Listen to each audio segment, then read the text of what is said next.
U.S. airstrikes on Iran have injected more instability into the U.S. economy. And while skyrocketing crude oil prices have pushed gas prices higher, the pumps certainly aren't the only place that consumers could feel a squeeze. KREM is in Washington with a look at how an extended conflict could impact households.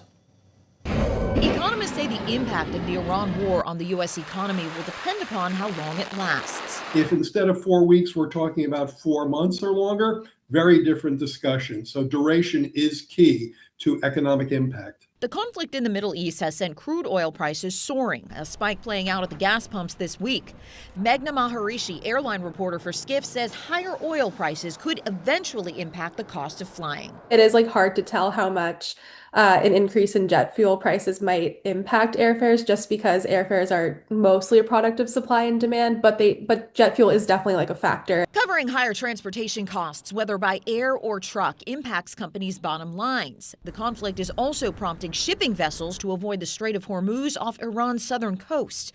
Michael Goldman, general manager for North America at KREM Containers, says taking the long way costs more. We're seeing the routes that ships having to take be much longer, much more costly, going around the Horn of Africa instead of going through the Strait of Hormuz and the Red Sea.